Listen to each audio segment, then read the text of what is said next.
Okay, we're continuing in Matthew,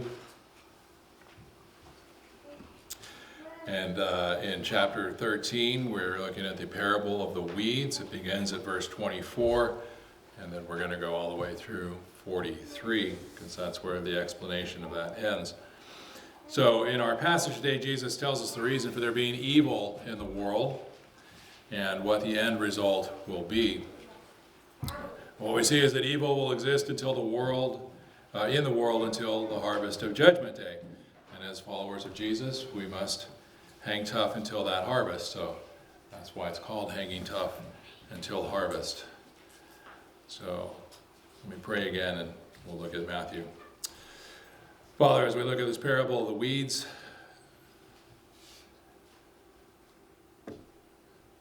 it's a simple one, but it's kind of difficult because of the truth of it. We see the evil in the world. It's certainly not what you intended, but because of rebellion and disobedience, you've allowed. But we thank you for your promise that there will come a time when there will be no more evil, and we look forward to that. Until then, help us, Lord, to hang tough. We pray in Jesus' name. Amen.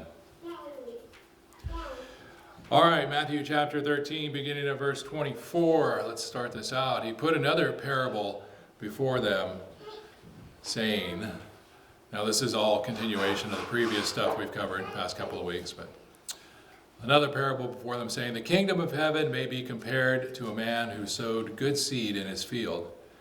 But while his men were sleeping, his enemy came and sowed weeds among the wheat and went away. So when the plants came up and bore grain, then the weeds appeared also. And the servants of the master of the house came and said to him, Master, did you not sow good seed in your field? How then does it have weeds? He said to them, an enemy has done this. So the servant said to him, then do you want us to go and gather them? But he said, no, lest in gathering the weeds you root up the wheat along with them. Let both grow until the harvest, and at harvest time I will tell the reapers, gather the weeds first and bind them in bundles to be burned, but gather the wheat into my barn. I think about this when I drive down the highway and see a corn stalk sticking up in the middle of a bean field. I think, did the enemy do that? There's a lot of stuff in here that I'm sure many of you totally understand. You know, you want to make sure you have good seed. That's why the servant said, well, didn't you sow good seed? Why are there these weeds in there? And some things we may not completely understand. So the wheat and the weeds look the same until they start producing fruit. And I mean, that in itself is something to think about in this parable. People can look the same, but it's the fruit of their life that tells you if they're a follower of Jesus or not. And of course, if they're growing together, and we talked about how he scattered seed, they don't use, mechanical things to do it. They just threw the seed out there. So all those seeds are mixed together, all those plants are mixed together, the roots are mixed together. If you start pulling out the weeds, then you're going to pull out the good plants as well. Now the weeds are also referred to as darnel or tares. They're a weedy ryegrass. It has poisonous seeds actually. And in the early stages, like I said, they look just like wheat until they start popping out their little grain things. And then you can tell, and then you can separate them. And the farmer, he doesn't say, go pull out, get rid of those weeds. I'm concerned about the weeds. No, he's more concerned about the good plants. I want to save those good plants. Don't want them damaged. We can remove the bad ones at a time near harvest when they're all showing what they really are. And easy to distinguish what can be good stuff and what's bad. And that, he says, gather into my barn. That's a key. Remember that. The bad stuff will be burned. So, we'll get to the explanation. But first, let's go through a couple of little parables here in verse 31. He put another parable before them, saying, the kingdom of heaven is like a grain of mustard seed that a man took and sowed in his field. It is the smallest of all seeds, but when it is grown, it is larger than all the garden plants and becomes a tree, so the birds of the air come and make nests in its branches. He told them another parable. The kingdom of heaven is like leaven You guys say leaven or leaven? Leaven, okay.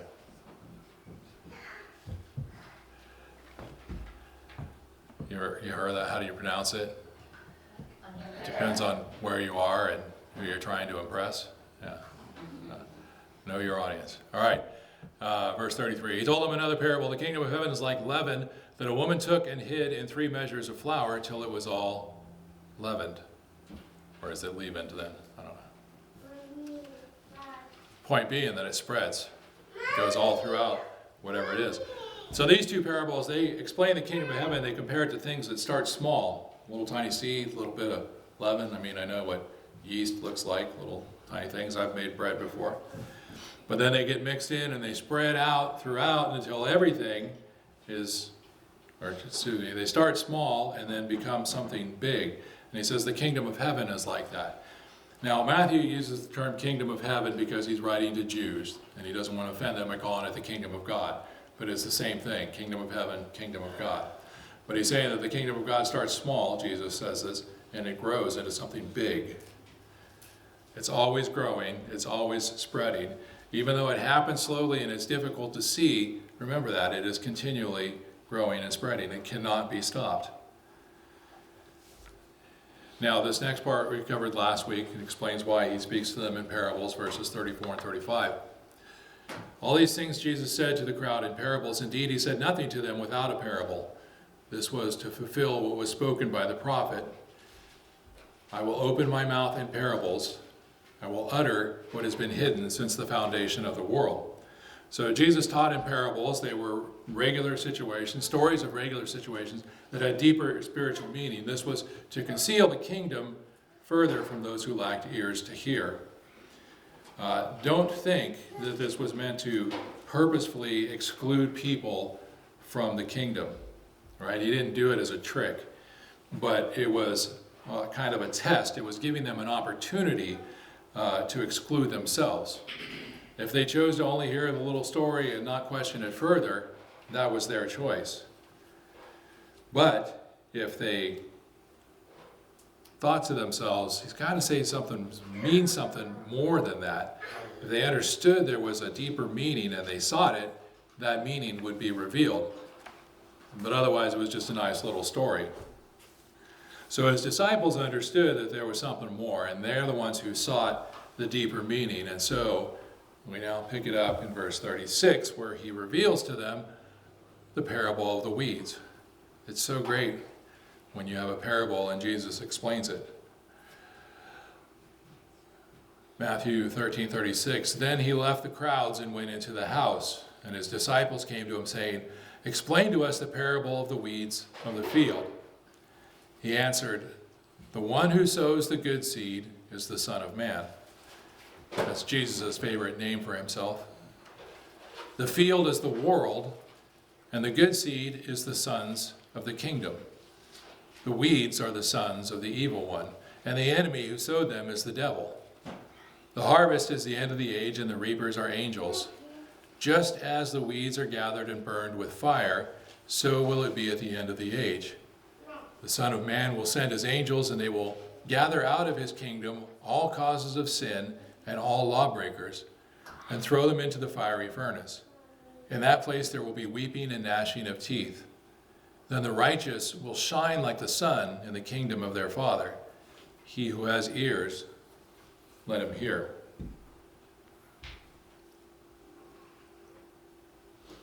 If you think about the opening of John, where he says, Jesus was the light of the world, and it couldn't be hidden. Darkness has not overcome it. Darkness is not a thing in itself. Darkness is just the absence of light.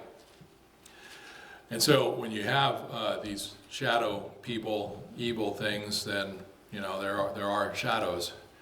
But once they're all removed, then the sons and daughters of the kingdom all shine forth with this bright light. So it's a beautiful thing. There it is.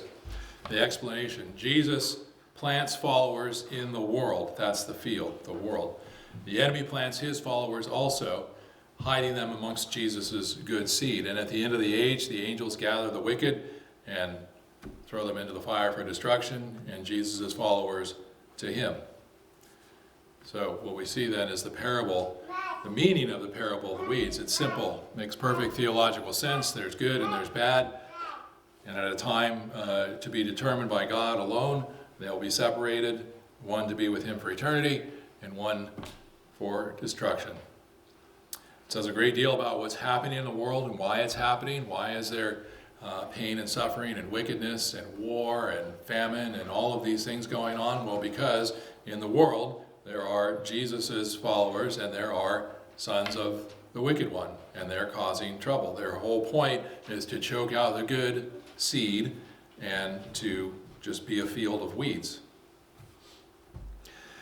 But it has deeper implications than just the simple fact that it states that there be evil amongst us until the end of the age.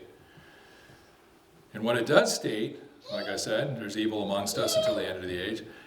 It's such a bummer that I wrestled with it for 4 days, and on Thursday it came to an impasse. Here I am. This parable tells us there will be evil in the world until the end of the age. Period. And then the weight of Friday's event came, and then by Saturday night, I felt like I was wearing a suit of a weighted blanket. I don't know if you know what weighted blankets are. They're things that keep you pinned down and warm and cozy. But I just felt just this total weight, and I was pretty wiped out physically and emotionally. Because, again, the parable of weeds, stated simply, teaches that there is evil amongst us and will be until Judgment Day. I don't know if any of us will see Judgment Day. I mean, we will, yeah, but I mean, will we be alive when it happens and all those great things that happen at the end of the age? I don't know. But that's not very helpful or encouraging, is it? That there'll be evil amongst us until that time. Evil exists. It is here because of the enemy. It is the source of our pain, of our troubles, of our sorrow, and we can't get rid of it until Judgment Day. Now, I do want to note that accidents happen, people make mistakes, and that doesn't make the people themselves evil, right? But because evil, which arose from sin, because evil exists, all the consequences of sin and death come from it. And when we see or experience these consequences, like in the form of Friday's accident, or conflict that we did not seek or cause, or any of a multitude of other negative things in the world, we're reminded that evil exists. Evil doesn't have to be things like genocide and Hitler and those types of things. All of these things exist because sin entered the world became broken, and now evil is around. And because we're human beings made in the image of God, we grieve, just as God grieves when these things happen. And the parable of the weeds gives us the explanation for everything negative in the world. There's an enemy, and he's sowed evil in the world. But this morning, I'm going to try and give us some responses to the truth of that parable. So the parable of the weeds teaches that there is evil amongst us and will be until Judgment Day. So, the first thing is mourn about it, resist it, and pray for its end. Again, evil exists because of sin. Sin is disobedience to God in any form. Evil, sin, sorrow, suffering, pain, grief, stress, they're all part of this world until this world ends. And that's a difficult truth. It's sad, and we should mourn because of it. There's been too much mourning already this year, but there will be more. And we need to remember what Jesus said in the Sermon on the Mount in Matthew 5:4. Blessed are those who mourn, for they will be comforted. Now that comfort may come now, may come next week, may come at the end of the age when we see all the evil and wickedness removed and nothing but goodness and beauty and light. Someday evil and everything associated with it will be gathered by God's angels and cast into the fiery furnace where there will be weeping and gnashing of teeth. I can't understand why anybody would hear that or read that and not do everything that they can to avoid it. And yet, there's people who ignore it. Those who have trusted in Jesus as Lord and Savior will be in the presence of God. We won't think about evil anymore. It won't be around us, and we'll be so overwhelmed by God's presence that we're not even going to think about it. But until then, we mourn it. And mourning's not just for death, right? We mourn and grieve losses of any kind. There's loss of opportunity, there's loss of innocence, there's loss of potential. All kinds of opportunity or losses in the world that we can grieve. Several years ago, I thought I was done with ministry. I thought, isn't that funny? Remember that? Make your plans and see God laugh. I was applying at law schools. I thought I was going to do my original plan after I finished my bachelor's degree, which was go to law school, but no. I applied at different places. I was accepted to a law school in San Diego, which is my favorite city in the world, America's first city, because the Spaniards settled there and long before we came. Anyway, San Diego, beautiful place. And I was offered a full tuition scholarship. I could be practicing law on the beach in San Diego, California right now. But after several days of prayer, I just wasn't feeling it. I mean, I was excited to be offered that, but I knew it was not what God wanted me to do. And so I sent an email declining their offer. And I went into my bedroom and buried my face in my pillow and cried for several minutes. And grieved that loss. I know it seems silly because here I am in wonderful South Dakota instead of San Diego. But it is a much bigger blessing than that would have been. So God's plan was certainly better. But it was a loss. I mean, it's not something that I actually held tangible in my hand, but it was a loss, and I grieved it. And we can grieve all kinds of things. Blessed are those who mourn, for they shall be comforted. We mourn about the evil in this world. We mourn, but we also resist it. When we're faced with evil and its associates, temptation, sin, and wickedness, we have James to look for advice, where he writes, James chapter 4, verse 7, "Submit therefore to God, resist the devil, and he will flee from you." Right? Submit to God means accepting that he's in charge. It means relying on him and his strength to get you through trials and temptations. Submitting is believing that his way is best, even if it's not what you want. And when you do that, you come to realize that, yeah, his way is best, and the more you do it, the more you want what he wants. So with God as your support, you can resist the devil, and he will flee from you. Why? Why would he flee? Why wouldn't he keep fighting and trying? Well, because there's a lot easier targets out there than someone who has submitted to God. Why should he keep banging his head against the wall? If we say, God, I want to follow you and be in, your way is best, and I want to follow you all the time, and I don't want what the enemy wants, the enemy is going to go find someone who doesn't care, someone who reads about weeping and gnashing of teeth and laughs, says that can't be real. So he'll say, you're right, it's a lie, it's a fake. Why waste his time on a difficult case when there's so many other easy ones? So submit to God and resist evil. Mourn, resist, and pray. So the knowledge of the existence of evil amongst us, or our presence in the midst of evil sometimes, leads us to pray as Jesus taught in the Lord's Prayer, Matthew 6:10, "Your kingdom come, your will be done on earth as it is in heaven." Our desire is to see God's kingdom grow in this world, but we may have to settle and not see it fully actualized until the next time. Right? We'd love to see it in our lifetime. It may not be until later. But we pray for it to come because we know when the kingdom comes, as Jesus said, evil will be removed. So recognize that we live in a fallen, broken world, but Jesus promises it won't last forever. Someday everyone will be gathered and separated into two groups, God's people and the wicked. And I don't mean to say that you're God's people and you're the wicked. I was just moving my hands so you knew there's one and the other.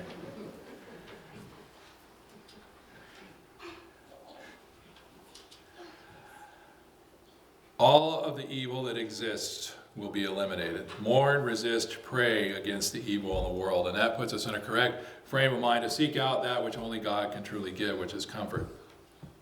And we find comfort in that second point, trusting that God knows all, is in control, and will work things out for his glory.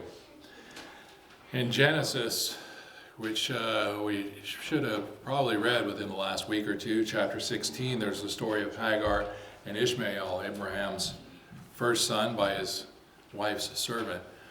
And Sarah, the wife, casts out the servant, and she goes into the wilderness and is ready to die.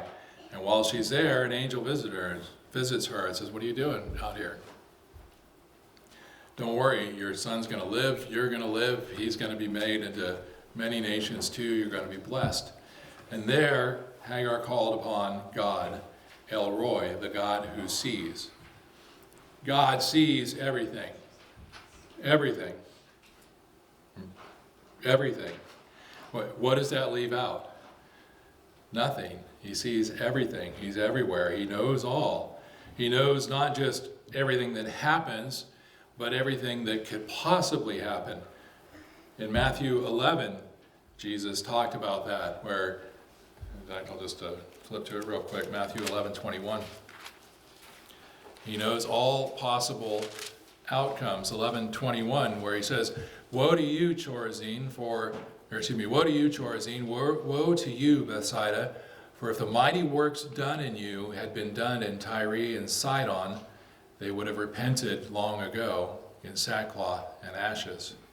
But I tell you, it will be more bearable on judgment day for Tyre and Sidon than for you. And you, Capernaum, will you be exalted to heaven? You will be brought down to Hades. For if the mighty works done in you had been done in Sodom, it would have remained until this day. But I tell you that it will be more tolerable on the day of judgment for the land of Sodom than for you. If the things that they saw in Capernaum had been done in Sodom, God would not have destroyed Sodom.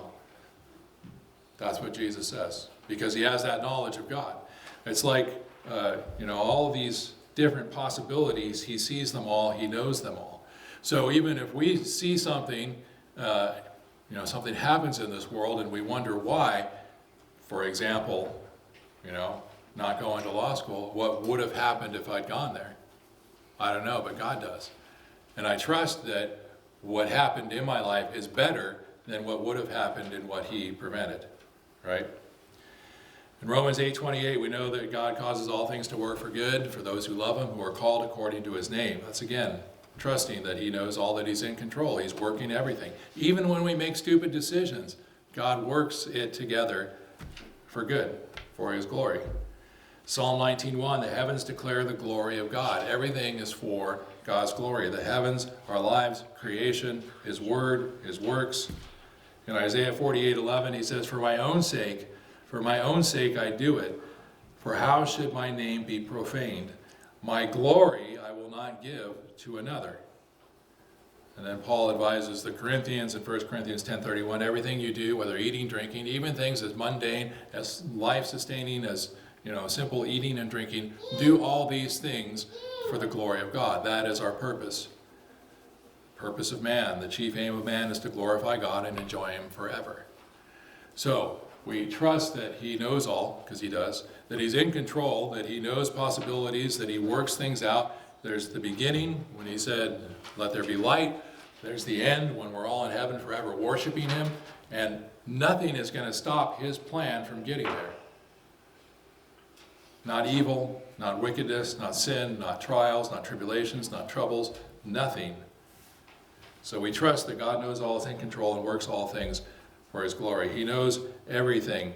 He is everywhere. He knows every possible outcome. If you think about, or if you watch Marvel movies, and you've probably heard the term the multiverse, right? And that says that these decisions that we make all end up in different multiple universes. That Mike, who said yes to that law school thing, went to law school, and there's a different Mike somewhere. There's not. There's just one truth. But God knows what all of those possibilities could have been. And he works all things out in the one true and only time stream for his glory. So we trust that God is in control, that he knows way more than we do. Things that appear to be bad may be for our good or the good of the person involved. And we trust that all things work for the glory of God. And then finally, take courage, find hope, and be healed. A famous line, another one of those coffee cup verses. Joshua 1:9. Have I not commanded you? Be strong and courageous. Yes, I know you thought it, you just didn't want to shout it out, but that's okay. Be strong and courageous. Do not be frightened. Do not be dismayed, for the Lord your God is with you wherever you go. That makes sense because he's everywhere. Despite the evil of the world and the sin and the tragedy, heartache, and loss, God is with us always. Things may look bleak. We may feel overwhelmed, but take courage. God is there. And as I said, still in control. So take courage and find hope. It's right there. It's the trouble I have. Just like, my daughter's faith, whenever I talk about faith, I always think about her and hope. And we need a grace. Anybody grace here? Yeah. Psalm 147, but the Lord takes pleasure in those who fear him and those who hope in his steadfast love. Like I say, we may not know, but God knows. So put your hope in him to work all things out. Jesus said that evil will be eliminated at the end of the age, and we can trust that because he said it. But really that is our hope. We hope that there will be more good plants than weeds. We hope that evil will experience justice, but we trust and put our faith that that is true. And then finally, God also heals our wounds, physical, mental, and emotional. God is the God who heals. The story in Exodus chapter 15, the water of Marah, which was too bitter to drink. Mara, call me Mara, for my life is bitter. Naomi said that in the book of Ruth, right? Exodus 15, 22 through 26. Well, I'm going to skip 22 through 25 and just say 26. God said, if you will diligently listen to the voice of the Lord your God and do that which is right in his eyes and give ear to his commandments and keep all his statutes, I will put none of the diseases on you that I put on the Egyptians. For I am the Lord, your healer. God will heal us. It can take time. I've been thinking about, all these things and 15 plus years and as a first responder and of course ministry and all these different things. I don't remember everything I've seen, but I'll never forget any of it, if that makes sense. God blesses me and covers over those things that would be too much at 2 times. And he's working on healing me. And he continues to heal us. It's not just physical healing, but there's, mental healing, emotional healing. God will heal all of our wounds because he is God, the Lord, our healer.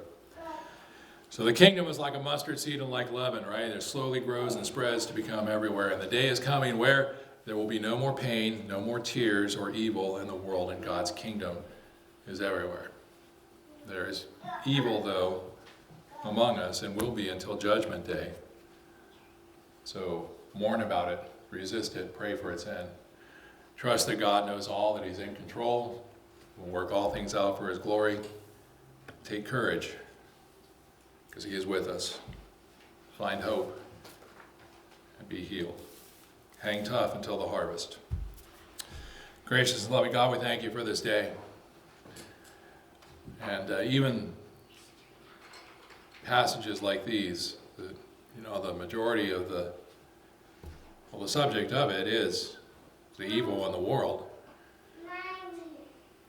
But even that points us to you, God who is good, God who will remove the evil, God who is at work even where evil is, God who has already conquered and overcome evil through Jesus' sacrificial death on the cross, paying the price in full for our sins, which is the source and cause of evil. So we thank you, Jesus, for your sacrifice, for your promises. Thank you for your word that tells us that someday everything will be restored and even better, where there'll be no more evil. It will just be we who call you Lord and Savior, and you together forever. We look forward to that day, and we pray, Lord, your kingdom come. In Jesus' name, amen.